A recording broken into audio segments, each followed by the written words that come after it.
Croeso i gyflwyniad i Welliant Parhaus Academy Wales. Cyflwyniad yw hwn a dylid ei drin felly. Mae'r fideo ar-lein hwn yn canolbwyntio ar welliant parhaus a bydd yn esbonio'r arbedion effeithlonrwydd, y gwelliannau a'r datblygiadau arloesol a gallwch eu galluogi drwy ddefnyddio methodologau gwelliant parhaus. Cewch dros olwg o'r damcaniaeth y tu ôl i welliant parhaus a'r gwahaniaeth y gall ei wneud i'r ffordd rydym yn meddwl ac yn gweithio. Bydd yr adran offer a thechnegau yn rhoi rai awgrymiadau i chi ar gyfer cymhwyso gwelliant parhaus yn eich gweithle. 1. Beth yw gwelliant parhaus? 2. Offer a thechnegau. 3. Cydnabod a lleihau gwastraff. 4. Cynhaliadwyedd. A 5. Y camau nesaf, lle gallwch ddod o hyd i help a chefnogaeth. Felly, beth yw gwelliant parhaus? Rennir yr adran hon yn 4 maes. 1. Beth yw gwelliant parhaus? 2. Pam y dylem wella? 3. Beth yr ydym yn ceisio wella? A 4. Pwy sy'n gyfrifol am welliant? Felly, beth yw gwelliant parhaus? Mae gwelliant yn ymwneud â phobl yn cydweithio i ddarparu gwell gwasanaethau i bobl a chymunedau Cymru. Yn y pen draw, gwella lles amgylcheddol, economaidd, cymdeithasol a diwylliannol Cymru. Pam mae angen i ni wella'n barhaus? Dyma arwydd y tu allan i ysbyty yn yr India ac mae'n addasiad o ddiffiniad Gandhi. Cwsmer yw'r ymwelydd pwysicaf ar ein safle. Nid ydynt yn ddibynnol arnom ni, yr ydym yn ddibynnol arnyn nhw. Nid ydynt yn torri ar draws ein gwaith, dyna ddiben ein gwaith. Nid ydynt yn dieithrin ein gwasanaeth, mae'n yn rhan ohono. Nid ydym yn gwneud ffafr iddynt drwy'n gwasanaeth, maent yn gwneud ffafr â ni drwy rhan cyfle i ni wneud hynny. Mae'n werth atgoffa ein hunain yn ein holl waith y mob broses yr ydym yn ymgymryd â hi. Rydym yn gwneud i wasanaethu'r gymuned yn well, yn gynt, yn awr ac yn y dyfodol. Pa un a fydd mewn gysylltiad uniongyrchol a'r gymuned neu efallai yn y cefndir gan ddarparu gwell gwasanaethau neu gefnogi gweithdy a rannu arfer da a fydd yn ei dro o fydd i'r gymuned. Mae'r gymuned yn ganolog i'r holl brosesu p'un ar ydym yn ei gwneud yn ddyddiol a'i peidio, ac oherwydd dylynt hefyd fod yn ganolog i'n holl ymdrechion i wella. Beth yr ydym yn ceisio wella? Gyda gwaith gwella, rydym bob amser yn ceisio gwella ansawdd, ond er mwyn gwneud hyn, mae angen i ni ddeall yr hyn a olygwn wrth ansawdd. Enghraifft o hyn yw pan ewch â'ch car i'r garej i gael gwasanaeth. Rwy'n siŵr bod yna bethau y byddwch chi'n disgwyl gael yn y garej honno, a phe yna fyddent ar waith, ni fyddech chi'n hapus iawn. Byddwch chi'n disgwyl iddyn nhw fod yn staff cwrtais ac bendant yn gymwys, eu bod yn gweithio i safon, yn defnyddio'r offer a deunyddiau priodol, yn cyflwyno'r gwasanaeth y cytunwyd arno neu hyn sy'n ofynnol, mewn modd amserol yr ydych chi gobeithio wedi trafod yn barod ac am bris resymol. Bydd rai garages yn cynnig manion i chi fel gollwng car, glanhau, car neu baned, nid yw rhain yn diffinio ansawdd. Rhaid i bob ansawdd ganolbwyntio ar yr unigolyn neu'r cwsmer, dylent hefyd fod â nodweddion fel diogel, effeithiol, ymatebol, effeithlon a chyfiawn. Pwy sy'n gyfrifol am gyflwynio gwelliant? Efallai eich bod wedi clywed am y stori pan ymwelodd yr arlywydd John F Kennedy a NASA cyn i ddyn lanio ar y Lleuad. Wrth ymweld â'r tŷ bach yn ystod ei ymweliad, cyfarfu â'r glynhawr wnaeth John F Kennedy a oedd yn glynhau'r llawr. Gofynnodd JFK i'r glynhawr, a gaf i oddyn beth yr ydych yn wneud yma, atebodd y dyn, rwy'n helpu i roi dyn ar y Lleuad. Pa byddai rhywun yn gofyn yr un cwestiwn i chi yn y gwaith, be fyddech ateb? Mae pawb yn gyfrifol am wella ein gwasanaeth. Hefyd, mae'n rhaid rhoi gwelliant ar y cyd i gael gwelliannau gorau. Mae'n werth cofio hefyd, os ydych chi'n meddwl eich bod chi'n gwybod yr ateb, yna mae'n debyg eich bod chi'n anghywir. Offer a thechnegau. Mae'n lawer o offer a thechnegau yn ymwneud â gwelliant parhaus. Edrychwch ar beiriant chwilio a gweld canlyniadau. Rydyn ni'n mynd i sôn am ychydig ohonynt sydd yn ein profiad ni fel pe bai nhw'n cyd-fynd â gwasanaethau cyhoeddus. Bydd yn edrych yn gyflym ar Lean, Six Sigma, meddwl trwy systemau ac y model gwella. Meddwl yn ddarbodus neu Lean Thinking. Daeth Lean gan neithurwyr ceir o Japan ac mae wedi llydanu ledled y byd ac ar draws diwydiannau. Mae Lean yn set unedig, gynhwysfawr o athroniaethau, rheolau, canllawiau, offer a thechnegau ar gyfer gwella a gwneud y gorau o brosesau. Egwyddorion allweddol Lean yw gwerth cwsmer, ffrwd gwerth, llif, tyniad, perffeithrwydd. Cafwyd rhai canlyniadau ragorol o ddefnyddio Lean yn y sector gyhoeddus. Cyswllt ffermio. Mae amser i gwsmeriaid wedi gostwng 80%. Mae'r broses bellach wedi symleiddio i'r pwynt lle gall y cwsmer wneud gais am wasanaethau o fewn 2-3 diwrnod ar ôl cyfrestru yn lle 2-3 wythnos. Pŵer Lean yw y gall bawb ei ddeall a gellir gweld y canlyniadau yn gorfforol. Nod Lean yw lleihau gwastraff i wella ansawdd. Gadewch i ni edrych ar 5 egwyddorion Lean. Nodwch yr hyn sy'n creu gwerth o safbwynt y cwsmer ac nid swyddogaethau yr adrannau unigolion. Nodwch y ffrwd gwerth ar gyfer bob cynnyrch neu wasanaeth gan ddarparu'r gwerth hwnnw a herio'r holl gamau sy'n cael ei gwastraffu. Gwnewch y gweithgareddau hynny sy'n creu llif, gwerth heb ymyrraeth, dargyfeiriadau, o lifau, aros neu ailweithio. Ymatebwch i'r hwn sy'n cael ei dynnu gan y cwsmer, enghraifft yr hyn sydd ei angen ar y cwsmer. Rhaid rheoli tuag at berffeithrwydd, fel bod nifer y camau a faint o amser a gwybodaeth sydd ei hangen i wasanaethu'r cwsmer yn gostwng yn barhaus. Mae'r egwyddorion hyn yn gylchred a byddant yn parhau a rhaid i'ch gofio anela Lean at leihau gwastraff i wella ansawdd. 6 Sigma. Baddwyd Six Sigma fel gôl yn gyntaf gan Bill Smith o Motorola yn 1986. I ddechrau, ymgyrch o ansawdd i ddileu amrywiadau a chyflawni gallu Six Sigma ar gyfer holl brosesau Motorola. Erbyn y flwyddyn 2000 a cyhoeddwyd Six Sigma, The Breakthrough Management Strategy gan Michael Hari a Richard Schroeder. Roedd Six Sigma yn cael ei ganmol am greu arbedion ariannol enfawr mewn cwmnïau o radd flaenaf ledled UDA. Yn anad dim, mae'r Six Sigma yn canolbwyntio ar y cwsmer. Sut allwch chi wella'r gwasanaethau rydych chi'n roi'n i gwsmeriad hyd nes eich bod chi'n gweithio beth mae eich cwsmeriad eisiau a sut mae nhw'n ei mesur chi. Dull Six Sigma yn targedu ymarferwyr a prosiectau gwella, prosiectau yn cael ei dewis ar sail yr angen busnes gan uwch dîm, adolygiadau prosiect rheolaidd gan yr uwch dîm, defnyddio ystradegau i gofnogi datrys materion busnes, yn defnyddio timau traws swyddogaethol, gweithio ar wella systemau nid beio hen weithwyr triennus. Pe bawn ni'n gofyn i chi a yw nad yw 9% yn dda, beth fyddai eich ateb? O fewn gwasanaethau cyhoeddus, pe byddem yn gweud bod 99% yn dda, byddem yn darparu gwasanaeth ragorol i bobl a chymunedau yng Nghymru. Gadewch i ni edrych ar rai canlyniadau o fod yn 99% yn dda. Cymerwch ychydig o amser i edrych dros y rhain. A fyddwch chi'n hapus yn yfed dŵr tap? Neu a hoffech chi hedfan i gyrchfan wyliau? Beth am fod heb drydan am 7 awr y mis? Nawr gadewch i ni edrych ar sut fydda'r canlyniadau hynny pe byddem yn defnyddio Six Sigma. Mae'n edrych yn eitha trawiadol nawr yn tydi. Felly, beth yw Sigma? Mae Sigma yn fesur o amrywiad.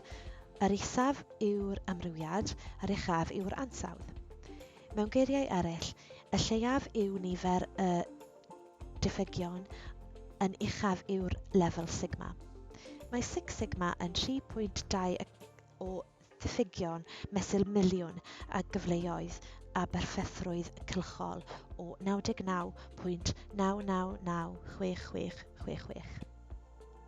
Defnyddio offer ystradegol, yn hwyluso gwella a reoli prosesau, yn cael y wybodaeth gywir o'r data, yn cael y wybodaeth fwyaf o'r data lleiaf. Y nod yw cynhyrchu arweinwyr gwella prosesu sydd ar sgiliau ystadegol cywir, ond nid i gynhyrchu ystadegwyr. D-Make.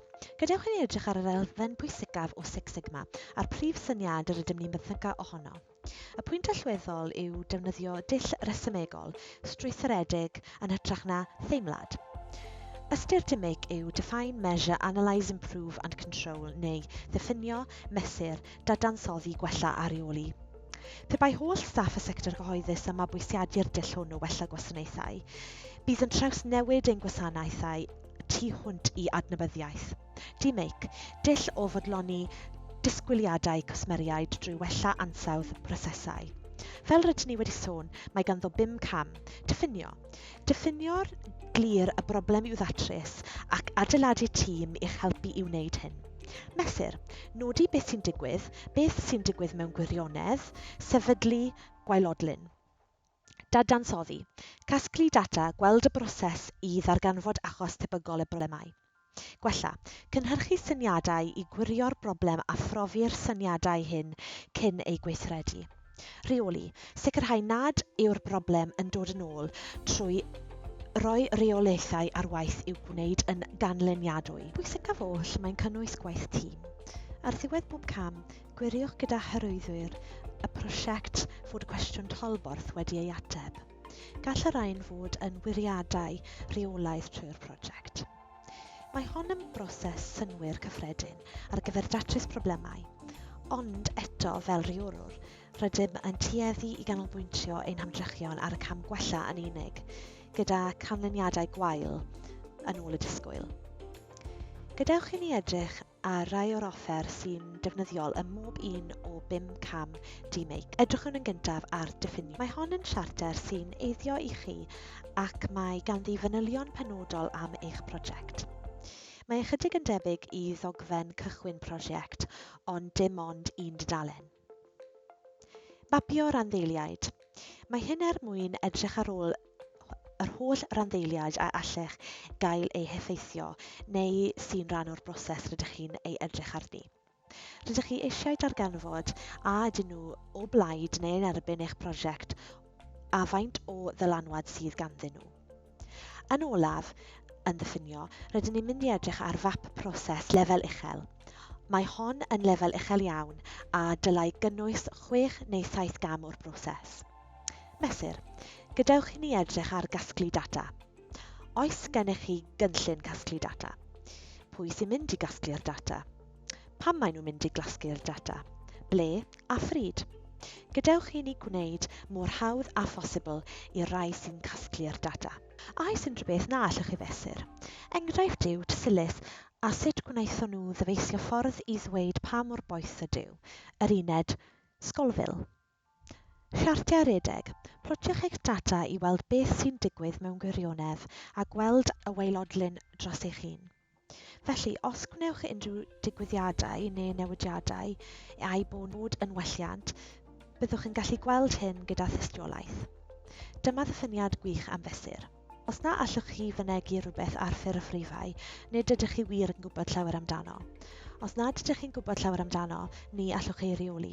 Os na allwch chi reoli, rydych ar trigaredd siawns. Dadansoddwch. Ydych chi wedi clywed am ddiagram sbageti? Dyma olygfa ddarluniadol o symudiad gwrthrych neu berson. Gallai fod yn ffurf symud yn ôl ac ymlaen ac yn olrhain ei draciau. Ar ei ddiwedd, yn aml iawn gall edrych fel bowlen o sbageti.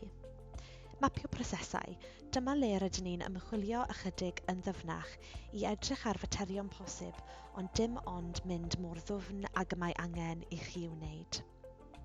Diagram asgwrn pysgodyn neu ddiagram Ishikawa. Dyma lle mae'r broblem ar ben yr asgwrn pysgodyn ac oddi arni daw'r holl achosion posib. Gallwch hyd yn oed ei grwpio o dan benawdau. Dadansoddiad Pareto. Dyma reol 80 neu 20, lle mae 80% o'ch materion yn cael ei achosi gan 20% o'ch camau. Gwella. Nawr mae angen i ni wneud rhywfaint o feddwl dargyffeiriol. Rydyn ni wedi cael achosion sylfaenol, y rai posib, felly nawr mae angen i ni gynhyrchu gymaint o atebion sy'n bosib. Gallwch ddefnyddio offer fel taflu syniadau negyddol. Os byddwch chi'n troi syniadau ar ei ben, beth allwch chi wneud i wneud pethau'n waith? 5 pam, chwalu ragdybiaeth a meingcnodi. Dangosa dy un di ac mi ddangosaf fy un i. Mae gennym y matrix bydd rwy ddyneb hefyd. Pa mor hawdd yw gweithredu'r gwelliant hwn a pha ffydd y bydd yn ei roi'n i ni. 5 pam. Mae hyn yn wych ar gyfer chwalu ragdybiaeth. Ydych chi wedi clywed am stori Goffeb Jefferson? Roedd yn dadfeilio ac roedd yn rhaid iddyn nhw wneud rhywbeth yn ei gylch. Felly, fe wnaethant ddal i ofyn pam ei fod yn dadfeilio. Fe wnaethant ddal i ofyn cwestiwn hwn dros gyfnod o amser, ac yn y diwedd fe wnaethant ddod o hyd i ateb a oedd mewn gwirionedd yn ratach, yn gost-effeithiol ac yn gwneud y gwaith. Cynllunio gwneud astudio gweithredu neu gylch PDSA, byddwn yn siarad ychydig am hyn gyda'r model gwella yn nes ymlaen.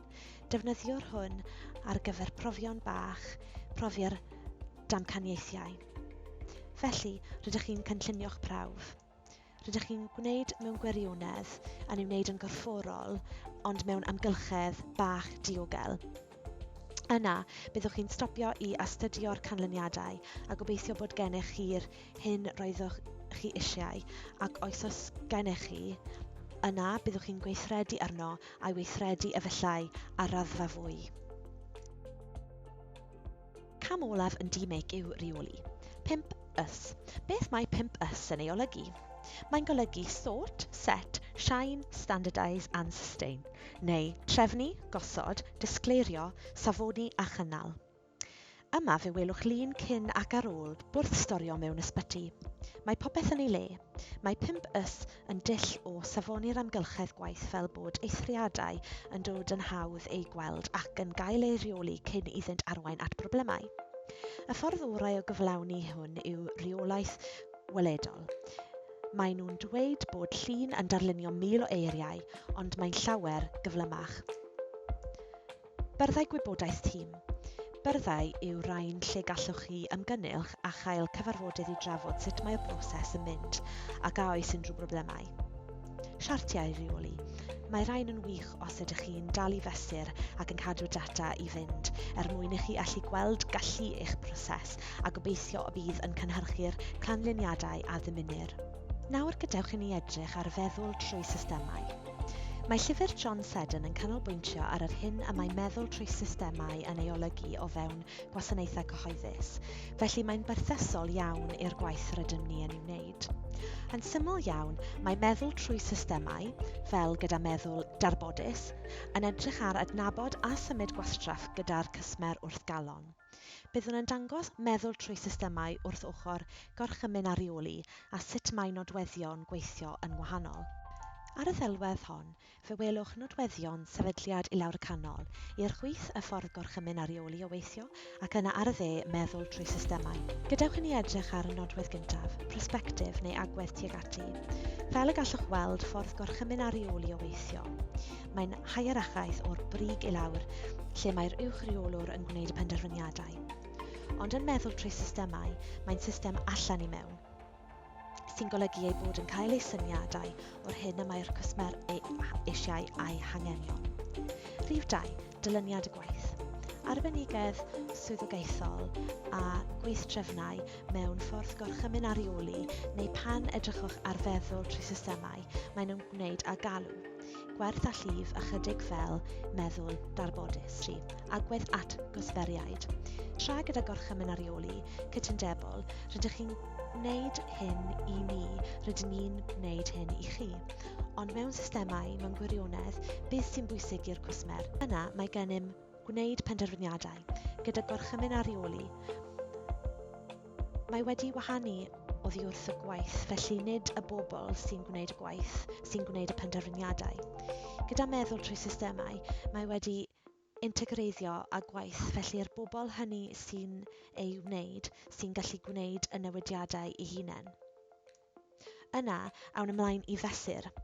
Pan edrychwn ar fesur o dan y gorchymyn a reoli, mae'n ymwneud ag allbwn, targedau, gweithgareddau, safonau. Yn edrychwch ar feddwl trwy systemau, mae'n ymwneud â gallu system i amrywio. yn gysylltiedig â phwrpas pam maen nhw'n yno. Agwedd at gyflenwyr. Fel y gallwch weld a chlywed, cytundebol, sydd eto'n golygu chi'n gwneud hyn i ni ac rydym yn gwneud hyn i chi, neu feddwl trwy systemau cydweithredol. Gadewch i ni weithio gyda'n gilydd i wneud i'r system weithio. Ethos rheoli. Wel gorchymyn a rheoli, eto rheoli cyllidebau. Rheoli pobl, lle mae meddwl trwy systemau yn dysgu trwy weithredu ar y system, fel bod eich rheolwr mewn gwirionedd yn dysgu am y system gymaint ag y gallant, felly gobeithio y gallant wella.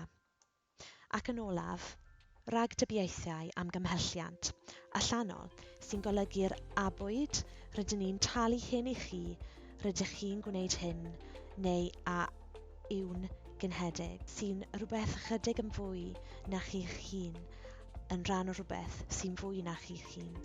Mae'n werth nodi mewn ymgylchedd meddwl trwy systemau bod dibyniaeth ar bob un o'r nodweddion eraill mwyn iddo weithio. Felly, ble mae'ch sefydliad yn ffitio mewn i'r nodweddion hyn? Ydych chi'n fwy o orchymyn a rheoli, neu ydych chi'n mynd tuag at feddwl trwy systemau? Nawr y model gwella. Dylai unrhyw brosiect gwella ddilyn dull strwythiedig.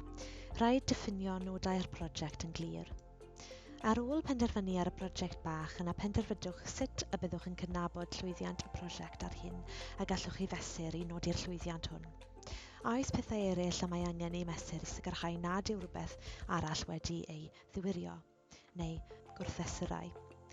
Enghraifft o hyn yw wrth fesur arosiad y dylech hefyd fesur cyfraddau dychwelyd neu gyfraddau aildderbyn i sicrhau nad yw cyflymder wedi golygu nad ydych bellach yn gael yn iawn y tro cyntaf. Ar ôl adnabod y newid a sut byddwch yn cydnabod ac yn mesur llwyddiant, penderfynwch sut i'w newid. Cyfeirir at y dull tri cham hwn, nodau, mesurau, syniadau, yn aml fel dull Nolan. Mae'n mynd i'r afel ar cwestiynau hyn yn arwain at cylch cynllunio, gwneud, astudiaethio, gweithredu neu PDSA, a ddefnyddir fel canllaw ar gyfer gweithredu'r newidiadau a dysgu ohonynt. Y duedd naturiol yw dechrau gyda prosiect rhy fawr, ceisio dechrau newid bach. Efallai roi cynnig arni gydag un claf neu ar un diwrnod ac yna mesur y newid. Trwy gronni effeithiau llawer o gylchoedd PDSA yn raddol, bydd yn arwain at newidiadau mawr. Cydnabod a lleihau gwastraff. Yn yr adran hon, byddwn yn ymdrin â 4 ran. Beth yw gwastraff? Mathau o wastraff, ble i ddod o hyd i wastraff a sut i leihau gwastraff. Beth yw gwastraff? Mae gwastraff yn weithgaredd nad yw'n ychwanegu gwerth o safbwynt cwsmer. Gallwch wahaniaethu rhwng gweithgareddau prosesu yn y 3 categori. Gwerth ychwanegol, neu VA, hanfodol heb werth ychwanegol, neu ENVA, neu heb werth ychwanegol, neu NVA. Yn nodweddiadol gellir tynnu 25% o weithgareddau o brosesu sefydliedig heb amrannu ar ei weithrediad, gydag arbediad cyfatebol mewn costiau. Mae angen bod yn ofalus gan nad yw fel arfer yn realistig gael gwared o bob cam MVA. Mae camau EMVA yn rai sydd, nad ydyn yn hollol angenrheidiol, yn caniatáu ar gyfer gweithredu'r broses yn fwy effeithiol neu'n gyflymach enghraifft gareddau mesur. Gadewch i ni weithio ar y mathau o wastraff.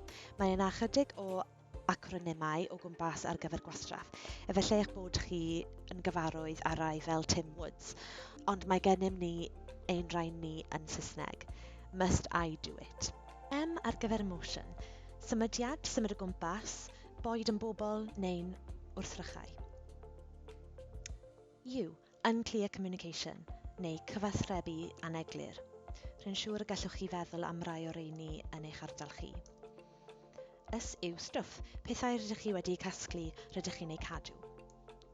T yw timeless, prydlondeb neu oedi neu aros, efallai am benderfyniad, efallai eich bod chi'n aros am benderfyniad. I, inappropriate processes neu prosesu amhriodol. Gall y rhain fod yn brosesau nad oes rhaid ei gwneud o gwbl, efallai ei bod yn hanesyddol. Dy yw diffygio neu wallau neu ailweithio. Pethau y mae'n rhaid i'w ail-wneud, nid ydym yn gwneud pethau'n gywir y tro cyntaf. O yw overproduction neu gorgynhyrchu. Gorgynhyrchu pethau rhag ofn neu oherwydd efallai ei bod yn ratach prynu mewn swmp yn hytrach na prynu'r hyn sydd angen arnoch chi. I yw inconsistency neu anghysondeb. A oes gennych unrhyw brosesau anghyson. Ty yw talent. Mae'n debyg fod llawer o staff o gwmpas gyda thalent nad ydym yn ei ddefnyddio a fyddai'n defnyddiol yn eich sefydliad. Ble allai ddod o hyd i wastraff? Gellir ddod o hyd i wastraff ar hyd sawl cam o'ch broses. Mapio prosesu yw'r offeryn delfrydol i herio unrhyw weithgaredd yn y broses. Mae map proses yn olygfa ddarluniadol o ddyluniant y camau mewn proses. Mae'n caniatáu i chi weld yr holl weithgareddau gwerth ychwanegol a di-werth neu wastraff. Mae angen i fapio proses gynnwys unrhyw staff sy'n rhan o'r broses neu'n cael ei effeithio gan y broses. Mapio prosesau yw un o'r arferau pwysicaf yn wella gwasanaethau. Mae'n defnyddio'ch gwaelodlin, deall ble rydych chi nawr. Mae'n ymwneud yn syml ag arsylwi proses ar waith a chyfnodi'r canlyniadau ar bapur. Yr hyn sy'n bwysig yw dal yr hyn sy'n digwydd mewn gwirionedd. Yn hytrach na'r hyn y mae'r polisi yn ei ddweud dylai fod yn digwydd. Dyma reality'r system ac i wneud unrhyw welliannau ystyrlon sydd eu hangen arnoch mwyn deall y wendidau a'r cyfan. Mae hefyd yn gyfle da i'r tîm cyfan deall rolau ei gilydd a sut mae ei gwaith yn effeithio ar ei gilydd. Ar ôl i chi gael y wedd ddarluniadol o'r hyn sy'n digwydd mewn gwirionedd, gallwch wedyn herio pob cam i weld a allwch chi wneud pethau'n well neu gamu allan. Peidiwch ag anghofio, mae angen gwneud hyn fel tîm i gynnwys unrhyw staff sy'n rhan o'r broses neu sy'n cael ei heffeithio gan y broses. Cynaliadwedd. Mae'r adran hon yn ymwneud â sut rydyn ni nawr yn trawsnewid y broses newydd i'n ffordd o weithio, y norm a sut gallwn ni gadw'r enillion. Mae gwella ansawdd yn aml yn cymryd mwy o amser na'r disgwyl i gydio ac yn hirach fyth i gael ei sefydlu'n eang ac yn gadarn o fewn sefydliad. Un o'r prif resymau pam mae gwellau ansawdd yn anodd ei integreiddio i mewn i sefydliad yw bod llawer o'r newidiadau sy'n cael ei roi ar waith yn methu a goroesi. Mae tystiolaeth o gyfradd fethu uchel hyd at 70% o newid sefydliadol. Mewn ymgais i gynyddu cynnaldywedd, gwelliannau i ddinasyddion a gwasanaethau cyhoeddus yn sylweddol, mae'r model cynnaliadwedd wedi ei addasu o fodel cynadledwedd yr Gwasanaeth Iechyd Cyhoeddus wedi ddatblygu i'w ddefnyddio gan unigolion a themau sy'n ymwneud â mentrau gwella lleol. Offeryn diagnostig yw'r model cynnaliadwedd a ddefnyddir i ragfynegu'r tebygolrwydd o gynaliadwedd ar gyfer eich prosiect gwella. Cyn defnyddio'r model, mae'n bwysig bod yn glir ynghylch ystyr cynnaliadwedd o fewn gwasanaethau cyhoeddus. Gellir disgrifio diffiniad byr o gynaliadwedd fel pan daw ffordd newydd o weithio a chynladau gwell yn norm. Y camau nesaf. Os hoffech ddarganfod mwy am welliant parhaus, ewch i wefan Academi Wales a thanysgrifiwch un bwletin a dewis gwelliant parhaus fel un o'ch opsiynau. Yna, gewch eich ychwanegu at ein rhestr bostio a byddwn yn hysbysebu pan fydd hyfforddiant neu ddigwyddiadau gwelliant parhaus yn cael ei hysbysebu. Mae'n hyfforddiant yn cynnwys gweithdy cefnogi gwelliant parhaus ac ar gyfer y rai mwy mentrus, rydym hefyd yn cynnal raglen ymarferydd. Mae yna hefyd gymuned ar draws gwasanaethau cyhoeddus a gwirfoddol yng Nghymru a elwir yn Gymuned Gwelliant Parhaus Cymru Gyfan, neu OSIC. Mae'r aelodau'n cynnwys ymarferwyr gwelliant parhaus gyda sylfaen wybodaeth eang o ddechnegau gwelliant parhaus.